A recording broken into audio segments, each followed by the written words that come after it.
অস্ত্র আমাদের হাতে নেওয়ার বৈধতা দেওয়া হোক, আল্লাহর কসম কোন নেতা লাগবে না, আমরা নিজেরাই যথেষ্ট। বিএনপি সরকার আসার সাথে সাথে এদের হঠাৎ উত্থান, হয়তো সরকার প্রধান আপনারা তাদেরকে নিষিদ্ধ করেন, আর যদি না করেন টেকনাফ থেকে তেতুলিয়া পর্যন্ত প্রত্যেকটা জায়গায় তাদের আস্তানা কিন্তু থাকবে না। ফ্যাসিস্ট শেখ হাসিনা এদেরকে প্রোটেকশন দিচ্ছে, যে কারণে দেখবেন বিএনপি সরকার আসার সাথে সাথে এদের হঠাৎ উত্থান। কারণ এরা চায়, জানে শেখ হাসিনা সরকার এটা ভালো করে শেখ হাসিনা জানে, যদি এদেরকেই দিয়ে মুসলমানদেরকে এভাবে গালিগালাজ করানো যায় তাহলে বাংলাদেশে একটা বিশৃঙ্খলা দ্রুত ঘটানো সম্ভব। সুতরাং বিএনপি সরকার যদি মনে করেন যে গণতান্ত্রিক দেশ, তারাও কাজ করার অধিকার আছে, এটা আপনাদের ক্ষমতার জন্য এটা একটা হুমকি হয়ে পড়বে।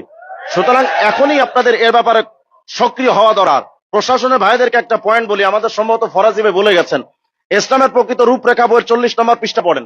এই 40 নম্বর পৃষ্ঠার মধ্যে হেজবুত তাওহীদ সেলিম বলেছে, তারা লিখেছে যে বর্তমানে অস্ত্রের সাথে সম্পর্ক না থাকলে, মানে যার সাথে অস্ত্রের সম্পর্ক, অস্ত্রের সাথে যার সম্পর্ক নাই, সে কোনো দরজা দিয়েও জান্নাতে যেতে পারবে না।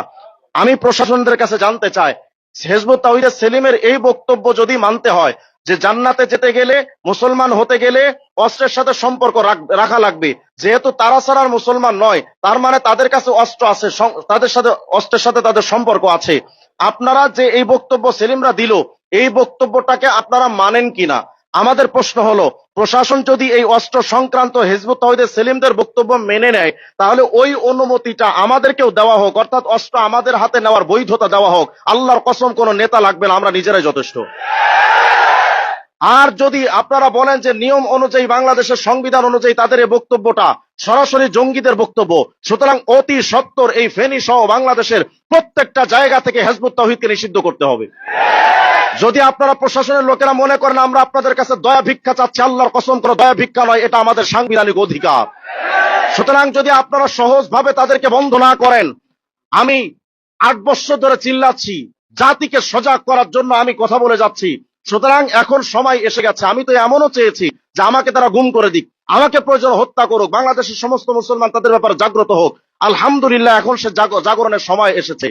খুব তাড়াতাড়ি এমন একটা সময় আসবে, হয়তো সরকার প্রধান আপনারা তাদেরকে নিষিদ্ধ করেন, আর যদি না করেন টেকনাফ থেকে তেতুলিয়া পর্যন্ত প্রত্যেকটা জায়গায় তাদের আস্তানা কিন্তু থাকবে না। আমরা কিন্তু এটা বলি না, আমরা শোনেন, আমি বলি না এটা যে আপনারা মব সৃষ্টি করেন, কিন্তু আমি শুধু মুসলমানদের ইমানি চেতনার জাগরণের কথা বলে যাচ্ছি। এটা মুসলমানদের ভেতরের কথা। তারা তাদের সামনে তাদের মুসলমানদেরকে গালি দিবে, ইসলামকে খ্রিস্টানদের আবিষ্কার বলে গালি দিবে, মুসলমানদেরকে আসমানের চেয়ে সবচেয়ে নিকৃষ্ট বলে গালি দিবে। বোরখার ব্যাপারে তারা বলে বোরখা শয়তানের আবিষ্কার করা, দাড়ির ব্যাপারে তারা বলে দাড়ি টুপি এগুলোর সাথে মুসলমানের কোনো সম্পর্ক নাই। আমাদের নবীর ব্যাপারে তাদের আকীদা নামক বইয়ের মধ্যে লিখেছে আমাদের নবী মোহাম্মদ আজও পর্যন্ত রহমতুল্লিল আলামিন হতে পারে নাই। তারা লিখেছে আমাদের নবী আজও ইসলামের পরিপূর্ণ যে রেসালাতের দায়িত্ব আল্লাহ দিয়েছিলেন, সেই দায়িত্ব আমাদের নবী মৃত্যুর আগে তিনি পরিপূর্ণ করে যেতে পারেন নাই। এই সমস্ত বক্তব্য জানার পর, দেখার পর, বইয়ের মধ্যে পড়ার পর সেলিমরা যে বাংলাদেশে এখনো টিকে আছে, এটাই সৌভাগ্য তাদের।